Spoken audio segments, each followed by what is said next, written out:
Manga Dr. Stone Chapter 209 dibuka dengan tim Senku yang masih dalam perjalanan menuju negara selanjutnya. Tim Senku akan mengurusi pembuatan badan roket, sedangkan tim Seno yang akan membuat mesin roketnya, dan tim di Amerika yang akan mengurus pembuatan komputer. Dan judul untuk chapter 209 ini adalah kebenaran tentang roket. Oke, jadi di perjalanan ini Kohaku bertanya tentang cara pembuatan badan roket. Kohaku mengira pembuatan badan roket bisa dilakukan dengan besi. Di sini Senku menjelaskan kalau menggunakan besi akan terlalu berat. Mereka butuh bahan yang ringan namun juga kuat, dan yang mereka butuhkan adalah aluminium. Dan negara yang memiliki aluminium dalam jumlah yang banyak adalah Australia. Yap, tujuan mereka selanjutnya adalah Australia. Setelah dari India, mereka akan melewati Laut Selatan Indonesia. Dan tujuan mereka adalah sisi utara negara Australia, yang posisinya dekat dengan Pulau Papua. Jadi di sana, mereka akan mencari batu permata bernama bauksit. Bauksit ini adalah biji aluminium. Oke, jadi sebelum sampai di Australia, mereka melewati arus laut yang kuat. Tapi semua itu bisa diatasi combo Perseus dan Ryusui. Dan sekarang mereka akhirnya sampai di Australia. Di sini Chrome langsung bersemangat untuk menekuni hobi lamanya, yaitu mengumpulkan batu. Tapi sekarang dia punya rival, yaitu Chelsea yang ahli geografi. Chrome menantang Chelsea untuk bertanding siapa yang bisa mengumpulkan bauksit lebih banyak. Tapi wajah Chelsea terlihat tidak tertarik.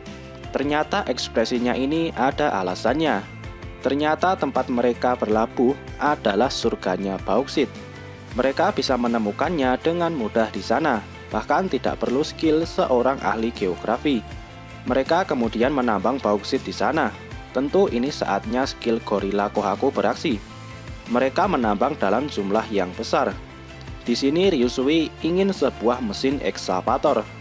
Kalau di Indonesia sering disebut mesin beko, mesin yang dibuat khusus untuk keperluan pertambangan. Ryusui menjelaskan rancangan dan kegunaan alat ini kepada Kaseki. Kaseki langsung bersemangat setelah mendengar hal ini. Sedangkan Gen teringat dia pernah memiliki mainan seperti ini. Ryusui bercerita kalau dia pernah mengemudikan ekskavator milik keluarga Nanami. Ryusui ingin mengemudikannya sekali lagi, tapi Senku menolak ide ini karena akan sangat mustahil membuatnya. Kali ini mereka cukup menggunakan kekuatan manusia, tapi untuk menambang area sebesar ini, mereka butuh lebih banyak tenaga. Tentu mereka butuh makanan dan cairan pembangkit yang lebih banyak. Tapi masalah ini dengan cepat teratasi. Ternyata Ukyo dan Yo, mereka mengirimkan jagung dari Amerika menuju Australia. Mereka menggunakan kapal yang super duper besar. Dari kiriman jagung ini, Francois langsung membuat berbagai jenis makanan. Jagung ini juga bisa digunakan untuk membuat cairan pembangkit. Di saat makan, Suika mendekati Yo dan bertanya, kenapa dia ikut perjalanan ini. Di sini Yo kaget bukan main melihat Suika yang sekarang. Ya maklum aja, sekarang Suika udah umur 19 tahun. Tentu penampilannya juga sudah berubah. Yo menjelaskan kalau dia sekarang menjadi orang kaya. Jadi dia ingin pergi keliling dunia. Tapi aslinya dia cuma nggak mau kerja paksa memproduksi donat. Dan ternyata mereka tidak hanya membawa jagung. Mereka juga membawa Medusa. Ukyo menyerahkan Medusa yang dia bawa kepada Senku. Senku langsung mengganti baterai Medusa ini dengan baterai baru buatan Kaseki. Senku langsung mencobanya. Kali ini 1 meter 3 detik. Dan Medusa yang ini bisa berfungsi dengan normal. Medusanya langsung mengeluarkan cahaya pembatuan. Kohaku jadi teringat dengan cahaya pembatuan yang mengenainya saat di Brazil 7 tahun yang lalu. Kaseki merasa senang karena baterai buatannya bisa berfungsi. Sebelumnya Kaseki mengira baterai buatannya tidak bisa berfungsi. Dan sebagai pengingat, Joel juga membuat baterai yang sama seperti Kaseki. Ternyata Medusa yang digunakan Senku ini adalah Medusa yang mereka dapat dari Pulau Harta. Sekarang Ukyo mencoba menghidupkan Medusa yang dia bawa dari Brazil. Medusa ini menggunakan baterai buatan Joule.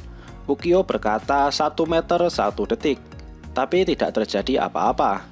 Jadi kesimpulannya adalah baterai buatan mereka bisa berfungsi dengan baik, dan tidak semua Medusa bisa berfungsi. Kebetulan Medusa yang dari Pulau Harta masih berfungsi, cuma baterainya saja yang lemah. Sedangkan yang dibawa Ukyo dari Brazil, mesinnya sudah rusak. Sekarang setelah mendapatkan Medusa yang aktif, salah satu rencana Senku bisa dilakukan. Medusa ini akan menjadi kartu as mereka untuk melawan Y-Man di bulan. Tim yang akan pergi ke bulan berisi 3 orang, seorang ilmuwan, seorang petarung, dan seorang pilot. Mereka tidak tahu rintangan apa yang ada di bulan. Mereka tidak tahu teknologi apa yang digunakan Y-Man. Dan yang paling berbahaya, mereka tidak tahu apakah masih bisa kembali ke bumi atau tidak. Ketiga orang yang terpilih adalah Senku, Tsukasa, dan Ryusui. Jadi, jika mereka bisa mengalahkan Y-Man, mereka akan membatukan diri mereka di bulan. Kenapa begitu? Karena roket mereka hanya bisa digunakan untuk sekali jalan. Mereka akan menunggu beberapa tahun, atau beberapa abad, atau ribuan tahun sampai manusia mencapai teknologi modern seperti zaman dahulu. Sampai ada manusia yang bisa pergi ke bulan sekali lagi dan menjemput mereka. Oke, itu tadi pembahasan manga Dr. Stone Chapter 209. Maaf jika ada kesalahan dalam pembahasan kali ini, karena saya langsung translate dari bahasa Korea. Jika nanti versi bahasa Indonesianya sudah keluar dan ada isi yang berbeda, nanti saya akan kasih revisinya di komentar. Oke, buat yang nanya Senku ke Indonesia apa enggak? Jawabannya iya. Tapi sabar dulu, di rencana Senku mereka butuh karet. Dan Indonesia adalah salah satu penghasil karet terbesar. Jadi tunggu saja Ark Australia ini selesai dulu. Setelah itu baru ke Indonesia. Oke, subscribe channel ini, bantu share ke teman-teman kalian juga ya. Oke, semoga videonya bermanfaat dan sampai jumpa di video selanjutnya.